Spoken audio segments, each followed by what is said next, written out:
Assalamu alaikum. Today's topic is very important in object-oriented programming, and the name of the topic is polymorphism in C++. So, first of all, I would explain the wordy meaning of polymorphism. Polymorphism is the combination of poly means many, and morph means shapes. So it's a kind of thing, anything that behaves differently in different scenarios is called polymorphism. One real life example is given over here. For example, there is a lady, and I am going to make it in red color. That a lady behaves like a teacher in a classroom, and it behaves like a mother or daughter in the home, and the same lady behaves like a customer in the market. And so one person is behaving differently in different environments. So this kind of scenario is called polymorphism. If I would talk about the types of polymorphism in C++, so there are two types of polymorphism.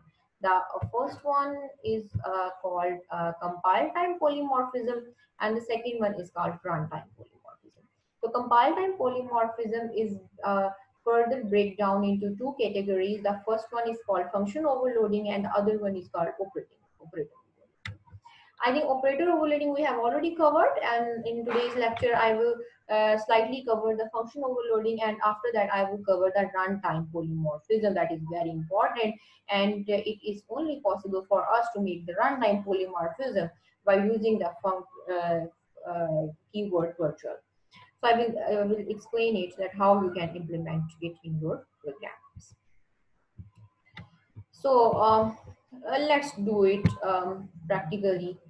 How you can apply the polymorphism in our real-time scenario.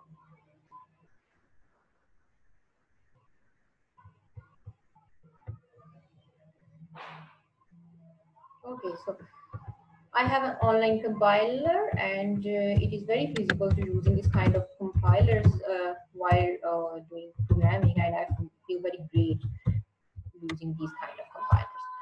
Using namespace std will facilitate me, so I just get rid of all these std and scope resolution operators in my program. Okay, great. So let's check it by using the cout.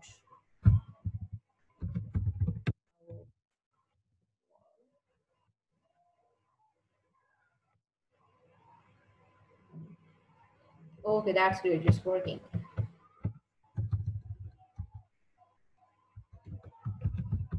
Yeah, it's working. Okay, let's make a class name is class let's say it's the shape class.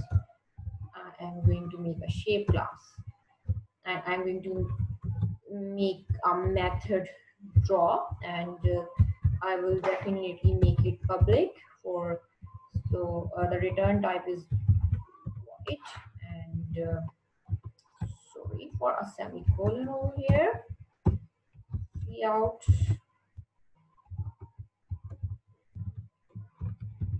hello draw. Now I'm going to make another class with the name of circle, and the circle class is going to inherit the class of shape, and it has also a method with the name of draw, right? And it is also saying cout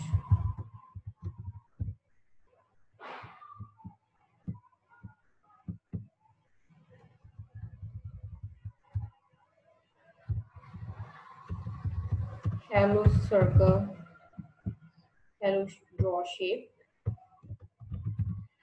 Okay, so this kind of scenario or situation is called compile time binding, because if I will make the object of circle C, and I will call C dot D or AW, and it is quite obvious in the compile time. It is known for us that if we call the function of circle, sorry, CIRCLE circle, and I will, yes, it is working for us. Hello circle, hello corona, and it has called the both functions, the parent class and the child class. Okay, so it means it is called compile time binding, right? If I would like to make it run time binding, then what I could do, I will simply make it virtual by adding a keyword virtual. Sorry, I think spellings are wrong over here. Virtual, right? And what would I do? I will call it with the name of shape, a pointer. I'm going to take a pointer over here, and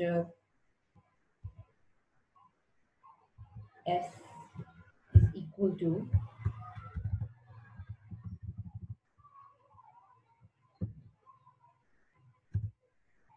s is equal to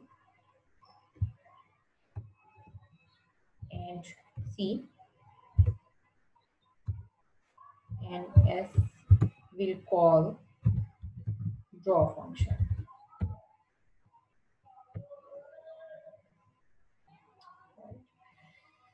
It means uh,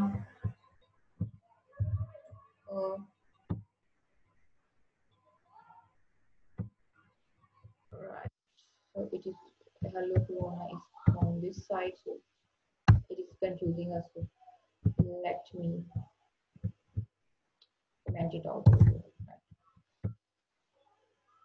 Okay, fine. So it is working for us. So you could see over here that why simply I'm taking a pointer over here with a shape, class name shape, and it is quite obvious that for the compile time binding, the shape object should behave or call the function of the shape class.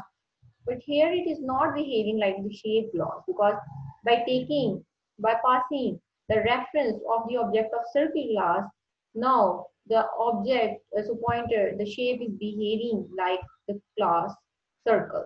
So this is called, this kind of thing is called the runtime polymorphism or runtime polymorphism, because the compiler do not decide it at the runtime, compile time, that what kind of function it has to call.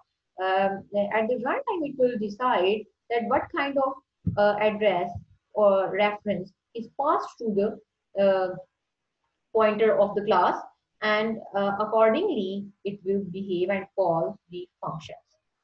So that is how the polymorphism behaves or